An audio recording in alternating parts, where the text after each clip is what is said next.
एक महात्मा जब करते हुए जा रहे थे, रास्ते में किसी धोबी ने सुखाने के लिए कपड़े फैला दिए। उन पर महात्मा का पांव पड़ गया। धोबी ने यह देखा कि वो महात्मा को लकड़ी से पीटने लगा।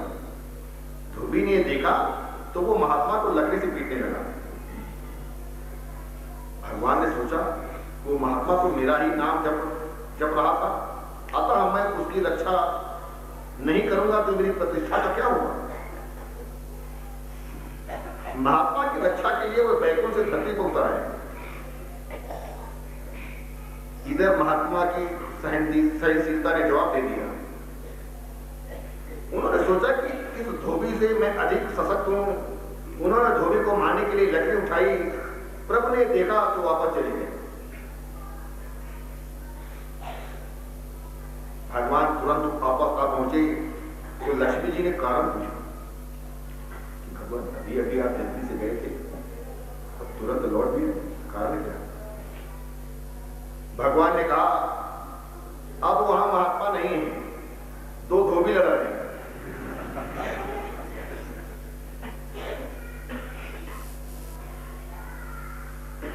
महात्मा ने सहनशीलता का त्याग करके उस धोबी सहित आचरण किया। अब मुझे वहां करना ही क्या है। सबको हैसियत में रहना चाहिए। अगर हम महात्मा हैं या महान आत्मा वर्ण करना चाहते हैं तो उससे फिसलना नहीं चाहिए।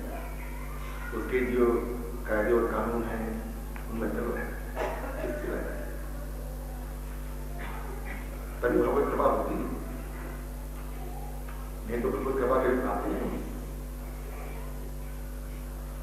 मनुष्य अपमान के कारण तभी दुखी होता है जब वो अभिमानी होता है। जीव दीन होकर ईश्वर के चरण में आश्रय ग्रहण करे तो उस पर अपमान का कोई असर नहीं होगा। सहन शक्ति ही दीक्षा है।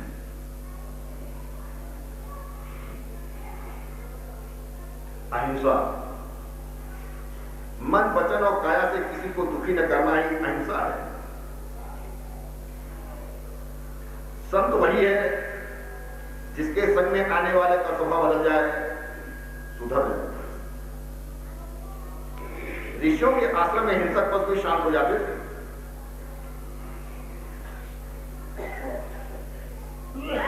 ब्रह्मचर्य, शारीरिक ब्रह्मचर्य पालन तो कई लोग करते हैं, किंतु आंख और मन से ब्रह्मचर्य का पालन करने वाले बहुत कम होते हैं।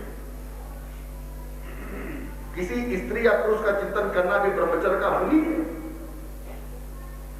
काम भाव के गीत का श्रवण भी ब्रह्मचर्य भंग ही है। ब्रह्मचर्य तो मन को स्थिर करने का साधन है। मन कभी भी, चंचल मन कभी भी स्थिर नहीं हो सकता अगर ये जीव ब्रह्मचारी नहीं है, मनसा वाचा का ये साधन है। ब्रह्मचर्य तो मन को स्थिर करने का साधन है।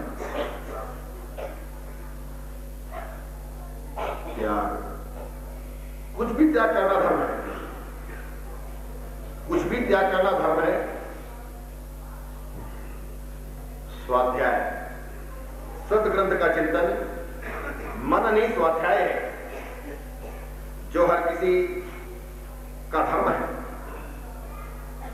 आचरण, स्वभाव को सरल रहना ही सभी का धर्म है। संतोष, ईश्वर ने जो और जितना दिया है उससे संतुष्ट रहने वाला व्यक्ति ही श्रीमंत है। असंतुष्ट रहने वाला दरिद्र है। इस किसी को जो कुछ दिया, अगर जीव संतुष्ट नहीं है तो निश्चित रूप से दरिद्र है। एक भिखमंगे को रास्ते में एक रत्न खचित अंगूठी ली। उसने सोचा कि मुझसे भी जो व्यक्ति गरीब होगा उसे मैं अंगूठी दे दूंगा। चलते चलते एक स्थान पर उसने देखा कि एक 5 बंगलों का मालिक सेठ छठा बंगला बनवा रहा। कुछ लोगों को बंगले बनवाने की आदत है, उनको चैन ही नहीं मिलता। अच्छा, कुछ कुछ लोग अगर ज्यादा बंगले नहीं बनवाते तो जो बंगला बना उसी को तोड़ तोड़ के बनवाते रहते हैं।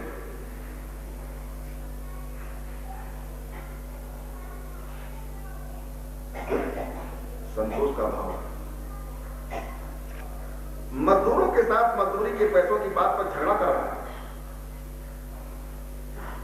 काम पूरा लेता है पर पूरा दाम नहीं देता। उस भिखमंगे ने उस सेठ को अंगूठी दे दी तो सेठ कहने लगा, मेरे पास तो बहुत कुछ है, मैं भिखमंगा नहीं, ये अंगूठी मुझे क्यों दे रहे हो? तो उस भिखमंगे ने कहा, यदि आपके पास बहुत कुछ है तो फिर मजदूरों से झगड़ा क्यों करते हो? एक ही काम करने वाले तमाम मजदूर की मजदूरी भिन्न भिन्न क्यों? लोग क्यों करते हैं? आप संतोषी नहीं, अतः आप भिखमंगे हैं। जो कोई भी संतोषी नहीं है वो निश्चित रूप से भिखमंगा है। तुम भी सोचो कि सच्चा भिखमंगा कौन था और सच्चा सेठ कौन था। 12वां है समदृष्टि। सर्व में सर्व के प्रति समदृष्टि से देखना सभी का धर्म है। कोई कारणवशात व्यवहारिक विषमता चाहे करनी पड़े, किंतु भावात्मक विषमता कभी नहीं होनी चाहिए। मौन बहुत महत्वपूर्ण है। बिना कारण व्यर्थ कुछ भी न बोलना ही मौन है। चुप रहना बहुत अच्छा है। ये सभी का धर्म है। सब लोगों को इसका अभ्यास करना चाहिए कि हम ज्यादा से ज्यादा मौन हैं। मौन मन से भी होना चाहिए। मौन तो मन से ही होना चाहिए मुख्य रूप से, लेकिन अगर आप मौन मन से नहीं रह सकते तो मुख से तो जरूर रहिए। मुख का मौन दिखावा जाने हरिदास को धरे। जो मुख का मौन धरे हैं वो तो मात्र दिखावा है। मौन तो मुख्य रूप से मन से ही रहना चाहिए।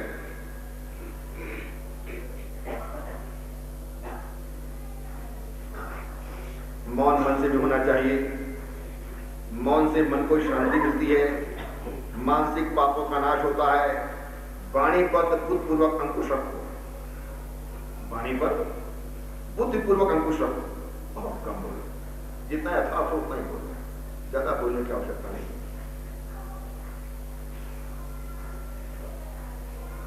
कई लोग हमारे पास आते हैं और वो आशा करते हैं कि जैसे हम कालका मेल की स्पीड से बोल रहे हैं उसी स्पीड से भी हमसे बात करें। तो वहीं पर हम बेहोश होकर गिर जाते हैं।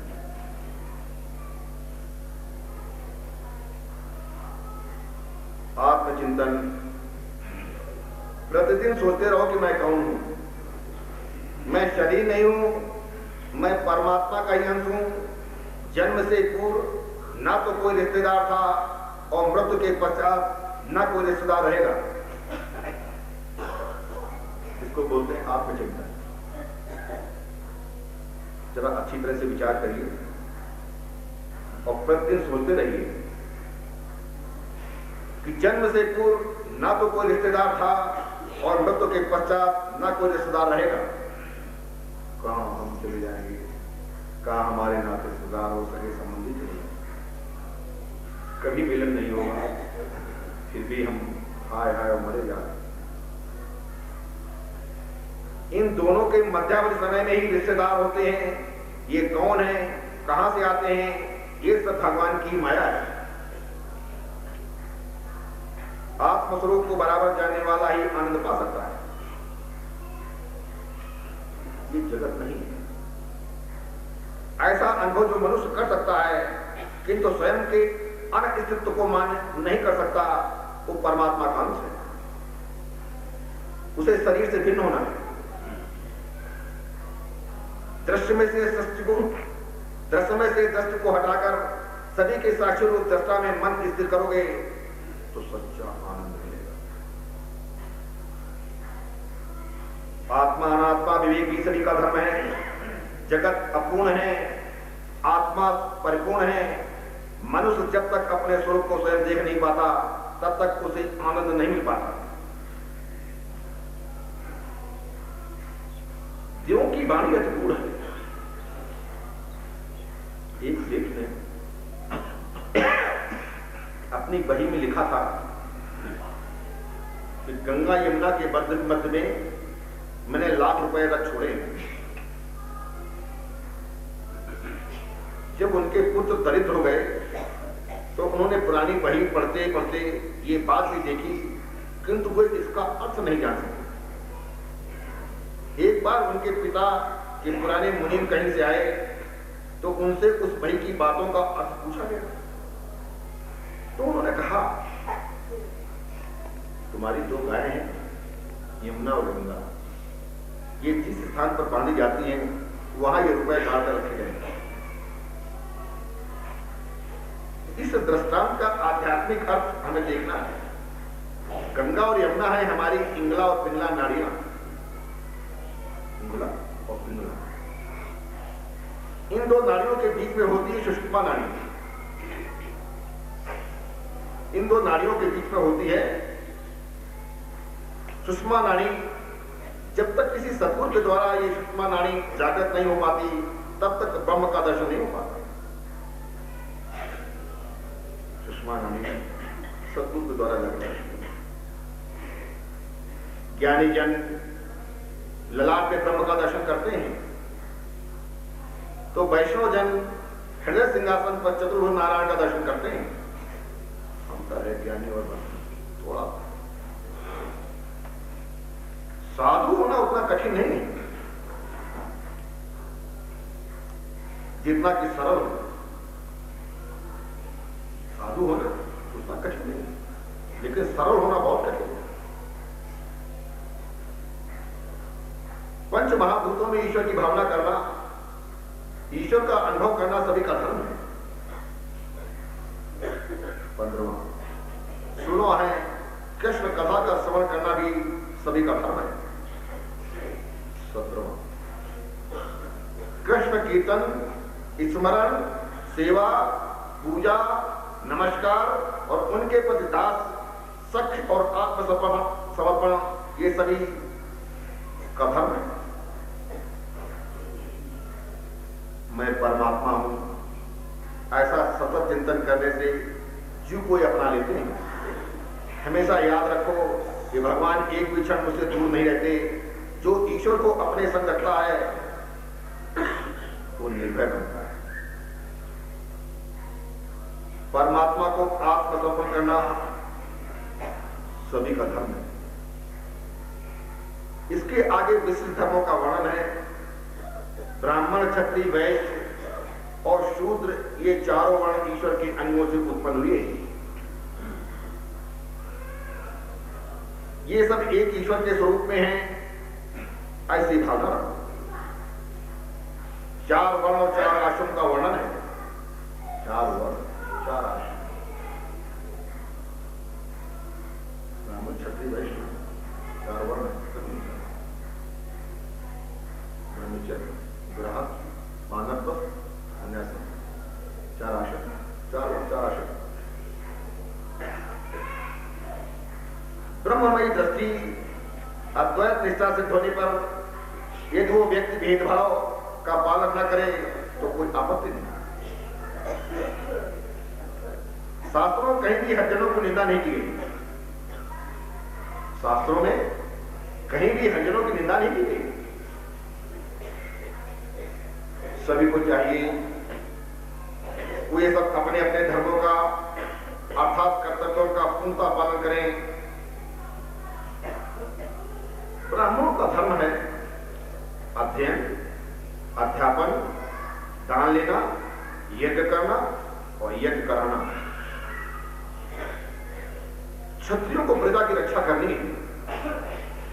वैश्यों का धर्म है गोपालन, कृषि और व्यापार। सूत्र कर्तव्य है समाज के सभी वर्गों की सेवा। इसके बाद स्त्रियों के धर्म का वर्णन किया गया। स्त्री को चाहिए कि पति में ईश्वर का भाव रखे, उसे तभी मुक्ति भी जल्दी मिलेगी। स्त्री का हृदय पूर्वी प्रधान और आद होता है, वो कृष्ण प्रेम में शीघ्र द्रवित होती है।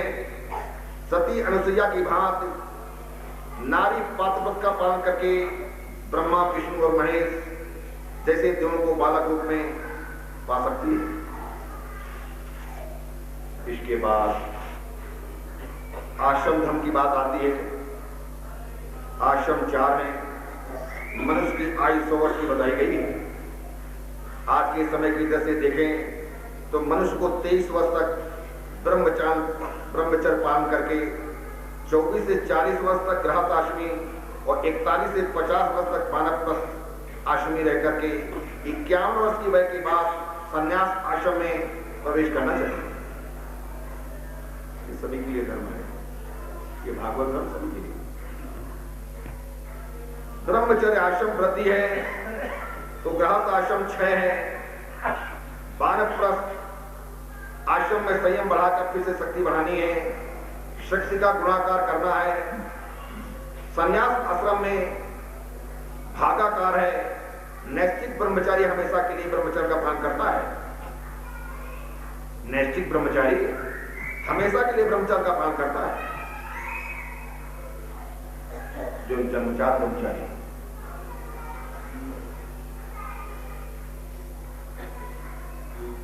महाप्रभु ने गृहस्थ आश्रम में प्रवेश करके संन्यास लिया था। चैतन्य महाप्रभु ने पहले विवाह किया था, 1 नहीं 2 विवाह किए और फिर संन्यास लिया। वर्णाश्रम की रचना कृपया धीरे धीरे जब जीव के निकट ले जाने का सोपान है। ब्रह्मचारी को चाहिए कि वो सदा मित्र भोजी रहे। अब देखिए बहुत महत्वपूर्ण है मनसा वाचक कर्मा। अगर कोई ब्रह्मचर्य का पालन करना चाहता है तो उसे मित्र भोजी होना चाहिए, कम खाए। अधिक भोजन करने वाला ब्रह्मचर्य का पालन नहीं कर सकता। उसका आहार अति सात्विक होना चाहिए, कम खाए, और जो भोजन करे वो अति सात्विक होना चाहिए। उसे इंद्रियों का बिल्कुल विश्वास न करना चाहिए। बड़े बड़े ऋषि तक भटक गए तो साधारण मानव की तो बात ही क्या है। भागवत में भी कहा गया है कि जो ब्रह्मचर्य का पालन करना चाहता है उसे नारी का सहवास छोड़ना ही होगा।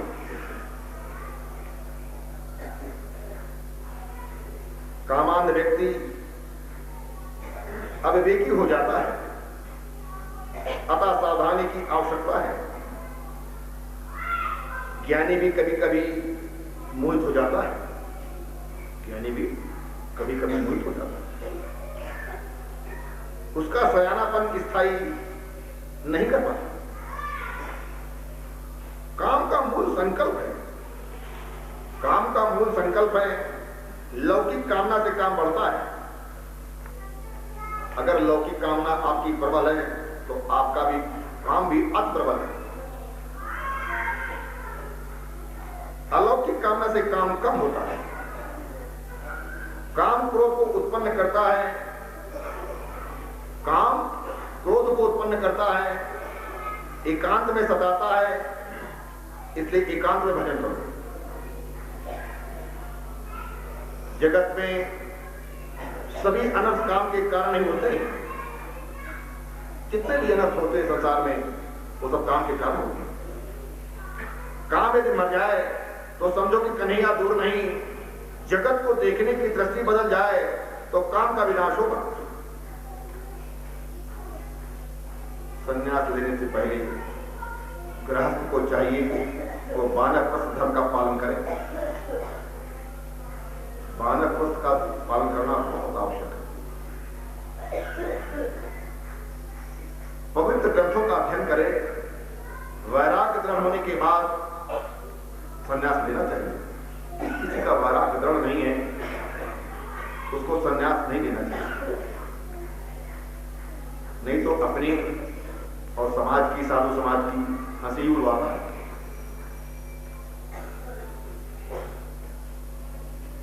परमात्मा के लिए सभी सुखों का न्यास त्याग ही संन्यास है। जितने भी सुख है परमात्मा के लिए त्याग करना ही संन्यास है।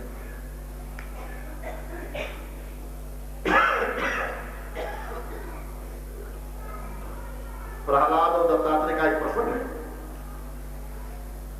दत्तात्रेय ने प्रहलाद से पूछा,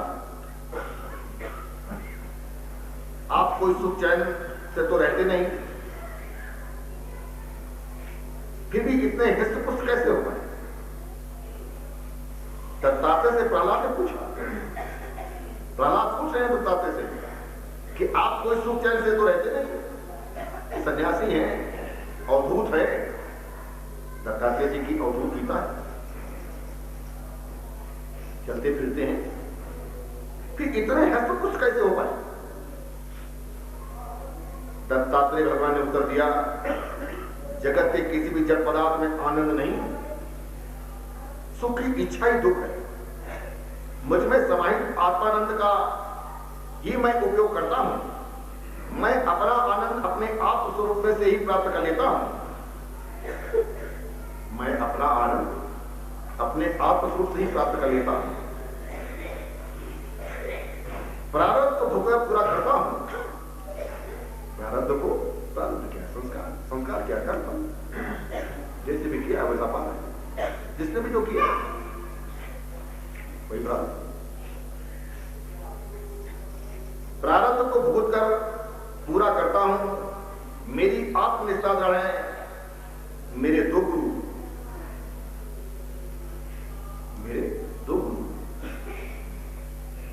मेरा पहला गुरु है मधुमक्षिका। मधुमक्खी की भांति लोग भी बहुत कष्ट झेलकर धन तो एकत्रित करते हैं, किंतु मधुमक्खी की शहद की भांति उस धन का उपयोग तो कोई और ही करता है, स्वयं नहीं करता। इकट्ठा जरूर करते हैं उत्तराधिकारियों के लिए, उत्तराधिकारियों के लिए इकट्ठा करते हैं। मेरा दूसरा गुरु है अजगर। उसी की भांति मैं निश्चेष्ट पड़ा रहता हूं। प्रारब्ध योग से जो भी मिल जाए उसे संतुष्ट रहता हूं। इन दो गुणों से मैंने वैराग्य और संतोष का नियम प्राप्त किया है। वैराग्य और संतोष, अधिकतर संतोष। एक ही स्थान पर बैठकर सतत ब्रह्म चिंतन करता हूं। देखिए, एक बहुत महत्वपूर्ण बात है कि ब्रह्म चिंतन एक ही स्थान पर बैठ के करना चाहिए। अब आप लोग समझ गए होंगे कि हम 6-6 महीने कोई एक जगह पर रहते हैं, नहीं तो विक्षेप होगा।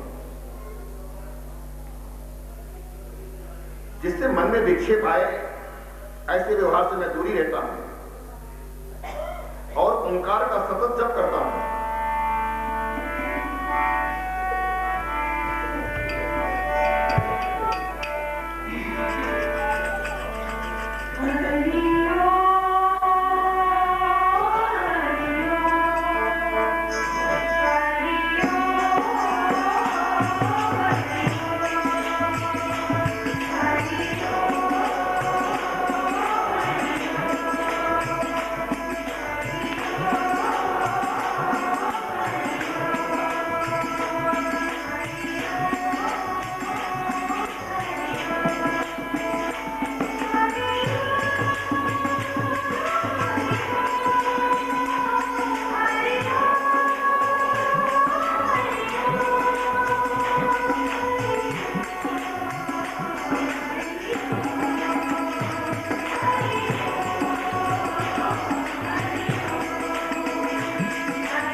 पत्नी सावधानी पूर्वक और तो संन्यास आश्रम जैसा ही आनंद गृहस्थ आश्रम में भी मिल सकता है।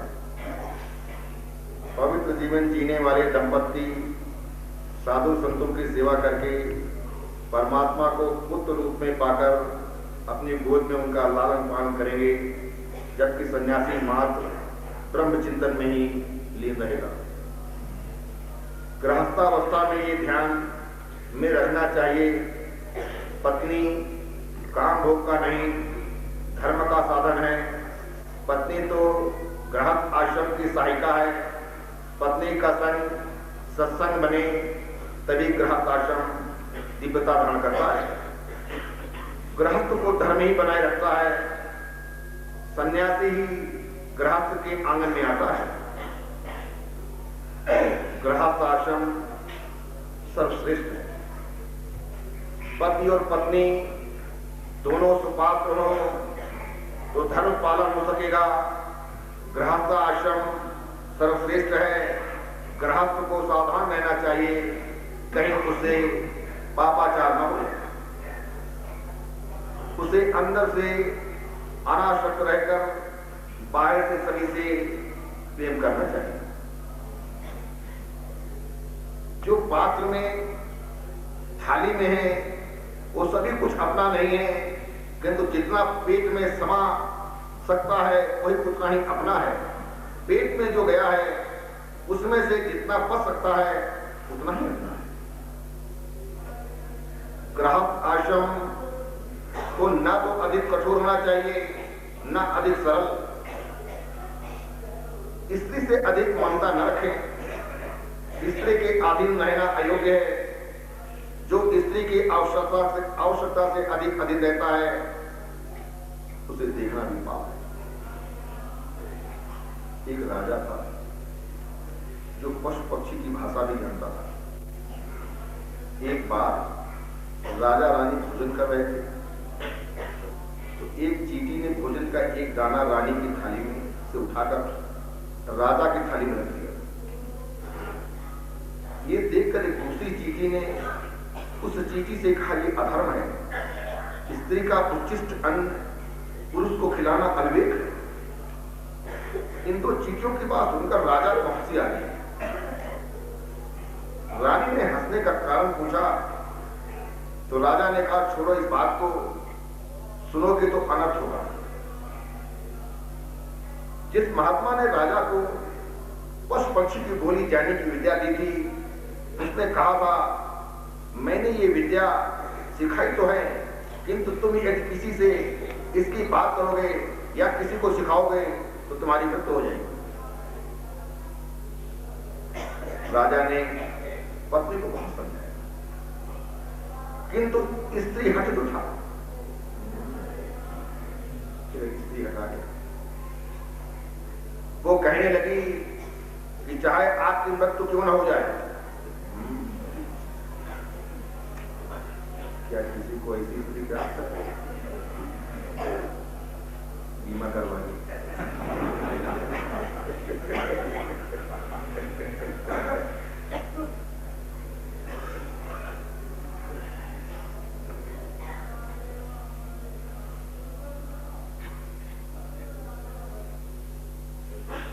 राजा ने पत्नी को बहुत समझाया, किंतु स्त्री हट जो था वो कहने लगे कि चाहे आपकी मृत्यु क्यों ना हो जाए, किंतु मैं बात जानना चाहती हूं।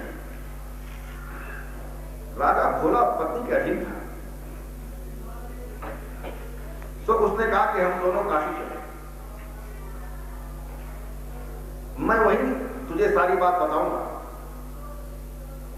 राजा ने सोचा, मरना ही तो काशी में मरकर मुक्ति क्यों न पाए। वे दोनों काशी की ओर चल निकले। रास्ते में वन में एक बकरा बकरी का जोड़ा मिला। बकरी बकरे से कहने लगी कि कुएं के पास जाकर मेरे लिए हरी घास ले आओ,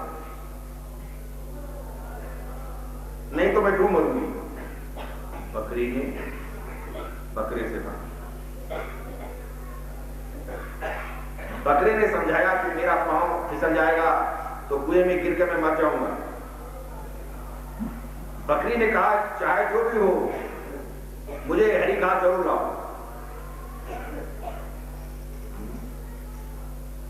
बकरे ने तेवर बदलकर कहा, मैं उस राजा का जैसा मूर्ख नहीं हूं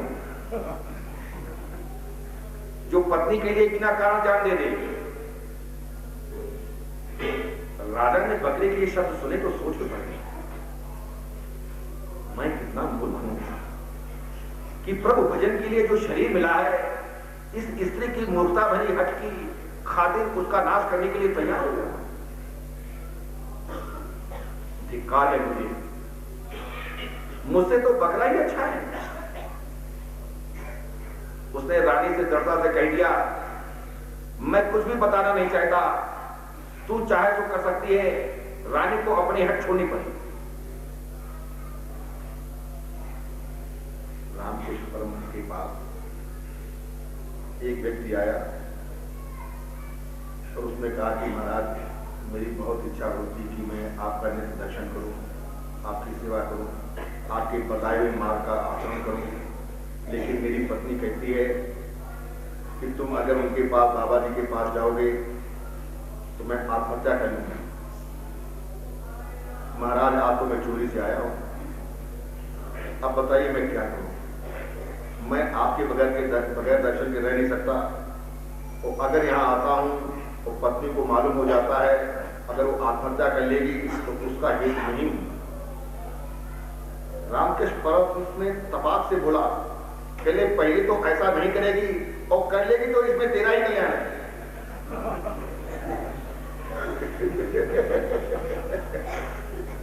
कहले पहले तो ऐसा करेगी नहीं, वो